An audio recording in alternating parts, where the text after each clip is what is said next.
欢迎来到新兴消息频道，请订阅频道，所以大家不要错过当天最热门的新闻。我们今天的时事通讯包括以下内容：拍《风吹半夏》，导演打电话给赵丽颖，给我腾出档期。拍《风吹半夏》，原著作者建议让赵丽颖演许半夏，导演生怕她抽不出时间，没想到赵丽颖立马跟经纪人说，给我腾出档期。赵丽颖正想要转型，看了《风吹半夏》的剧本后，很喜欢许半夏这个人物，但是这个角色也很有挑战性，很难诠释，需要强大的信念感。为了让这部剧更有含金量，导演还找来了王劲松、刘威这样的老戏骨，和赵丽颖演对手戏最多的是李光洁，再加上柯蓝、欧豪也都是实力派。这也让赵丽颖思考用什么样的方式演绎，既能把人物立住，还能接住老戏骨们的戏。赵丽颖在外形上也做了改变，剧中的许半夏人称胖子，平常只有85斤的赵丽颖也胖出20斤，突破了100斤。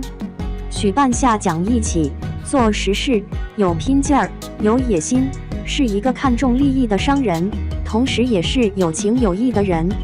原著作者之所以建议让赵丽颖来演许半夏，大概也是觉得赵丽颖的人生经历和许半夏有几分相似。赵丽颖出身农村，没有背景和人脉，一个人为自己打拼出一片天地，也终于有了话语权。许半夏从收破烂做起，经过事业的低谷期，终于熬出了头。尤其在经历各种人情冷暖后，仍然保持着热情和魄力，他想要的事业和成就一定会到来。2. 半夏半钢厂改变4人命运，5建设全盘皆输，陈宇宙结局有惊喜。风吹半夏是由赵丽颖、欧豪、李光洁、刘威、柯蓝、任重、冯嘉怡、孙谦等人主演的电视剧。在剧中，许半夏半钢厂改变4人命运，5建设全盘皆输，陈宇宙结局有惊喜。许半夏收购2钢厂，在经营权上发5建设针锋相对，互不相让，原因有3： 1. 许半夏不相信5建设的办厂能力。一艘船能否航得远，除了船的性能要好之外，掌舵人及船长的能力很重要。有一个好的船长，才能带领航船避过险滩暗礁，驶达彼岸。2. 5建设争夺经营权的目的不纯，是为了虚名，要压许半夏一头。如此，作为股东，许半夏如何不担心投资打了水漂？3. 许半夏有远大的抱负，而经营2钢厂正是他实现抱负、发展实业的契机。机会可遇不可求，他岂能放弃？那么，许半夏将如何击退5建设，拿下2钢厂的经营权呢？在预告中，发现车队从公司独立出去，尽数归佟潇琪所有。陈宇宙怒不可遏，将一杯酒泼在佟潇琪脸上，斥责他不地道。众所周知，佟潇琪是一位轻财重义的男子，这其中必有误会，而这就与许半夏拿下2钢厂的计划有关吧。为了拿下经营权，许半夏与5建设各展其能。许半夏的计划是走迂回路线，从高跃进那入手。高跃进最为在意的是女儿高欣怡，许半夏将车队的产权尽数让给佟潇琪，其实就是给了高欣怡一个保障，让高跃进吃下一颗定心丸。如此，在2钢厂的经营权之争上，高跃进将全力帮助许半夏，而这便是许半夏最终拿下经营权的因素之一吧。许半夏半钢厂改变了哪4人命运呢？其一，佟潇琪。佟潇琪与高欣怡修成正果，始终有一个坎难迈，便是高跃进的阻拦。有了车队，这个问题便迎刃而解。其二，高欣怡。车队的归属权应该记在了高欣怡的名下，以佟潇琪的性格，肯定不会据为己有。通过此事，更坚定了她嫁给佟潇琪的决心。其三，5建设。5建设竞争失利，与许半夏的矛盾彻底公开化。做生意讲究和气生财，不宜意气用事，负气行事。负气则与实现利润的目标背道而驰。古话说江山代有才人出，各领风骚数十年，意思是所有的事物都有它的周期性，做生意也不例外。新生事物出现之后，旧的技术、观念、思维跟不上迭代，就将如潮汐退去一般的承认现实，服老。而五建设的负气之音，正是不服老。不服老也不是不对，而是要与时俱进，从转变思维、学习新技术着手，虚怀若谷，迎头赶上。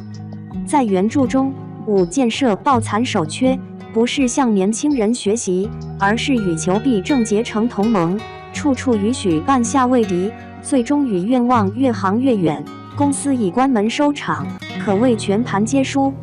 那么，为什么说陈宇宙的结局有惊喜呢？许半夏办钢厂，改变命运的第四个人正是陈宇宙。陈宇宙身患绝症，令人泪目，是剧中最为令人动容的人物之一。由于体弱，医生告诫他不可结婚，是他年过30，不知恋爱为何滋味的原因。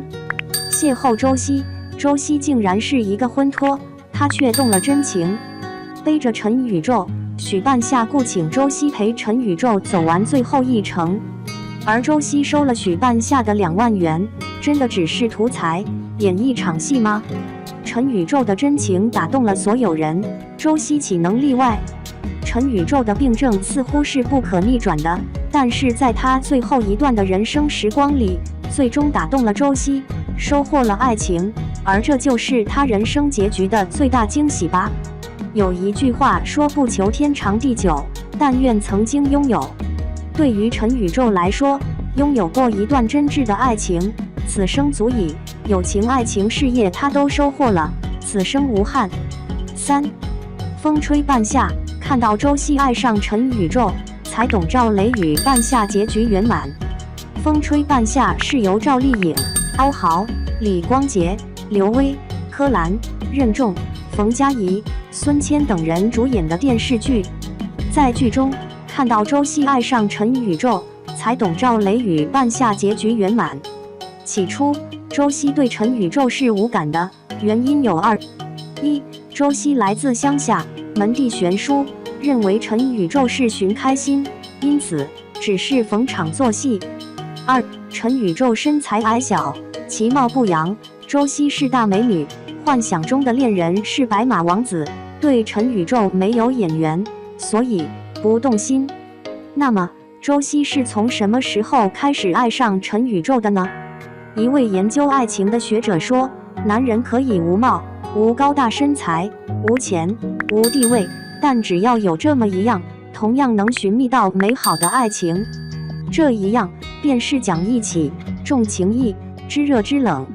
而陈宇宙最可贵的一点，便是重情义、讲义气、待人知热知冷。陈宇宙误以为童萧齐要把车队独立出去，替许半夏打抱不平，是讲义气。误会冰释，陈宇宙语重心长地对童萧齐说：“以后万一我不在了，你可得多帮衬胖子。届时再没有了你，他可得多难，多孤单。”只听此话，周熙的眼中放出异样的光芒。但这还只是一个开端。得知要拍婚纱照，周熙露出迟疑的神气。陈宇宙说道：“加钱。”周熙大为震惊，才知许半夏和他的交易，他早知道了。明知道他对自己是半真半假，而陈宇宙却毫不介怀，始终是一如既往的对他好，如何不令他感动？拍照时，周熙转头是泪，是彻底的被陈宇宙的真挚打动吧。当他挽住陈宇宙的臂弯时，从那一刻起，他爱上了陈宇宙，情真意切，货真价实。那么，为什么说看到周熙爱上陈宇宙，才懂赵雷与半夏的结局圆满吗？许半夏的特点，除了美丽、机敏、勇敢之外，还有一个更大的特点。这个特点同萧齐身上难觅，赵磊自愧不如，武建设等人更是无从谈起。这个特点是于细微之中预见未来，从现象中看本质，见微知著。他的敏锐预见力无人能及。赵磊对许半夏的感情始终处于徘徊中，便是尚未发现许半夏的最大亮点，如同最初的周希未发现陈宇宙的人格魅力。在剧中，许半夏的沈阳支行被赵磊指责多管闲事，而这是赵磊与许半夏的差距。人与人之间，表面上看似乎差不多，尤其是高手与高手的比较，不曾过招，很难显出差距。许半夏为破产钢厂的人争取供暖，为他们找地产商人王老板商讨事宜，是多管闲事吗？然而，一些商机往往在不经意中发现，这其实是跳出了固有的圈子，才能使眼界更开阔。许半夏约见王老板，捕捉到一个重要信息，从而使他更加坚定了信心，要不惜一切拿下二钢厂。因为随着的产业的兴起，未来市场对钢材的需求将激增，拿下二钢厂是一个大的发展契机。将此告知赵磊，赵磊本是高手，一点即透，如何不为许半夏的敏锐力心悦诚服，五体投地呢？这一亮点被他发现，赵磊敞开心扉，彻底的拥抱许半夏的感情，已是水到渠成。恋人也好，夫妻也罢，其实在关系相处中都要做到准确定位吧。定准了各自的位置，也就分出了强弱，或夫唱妇随，或妇唱夫随，彼此间取长补短，比翼齐飞，关系便十分稳固。而这正预示着赵磊与许半夏的爱情甜蜜，婚姻幸福，结局圆满。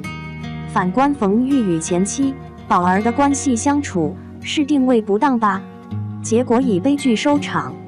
以上是笔者根据剧情的分析，对此你怎么看？欢迎在评论区留言讨论。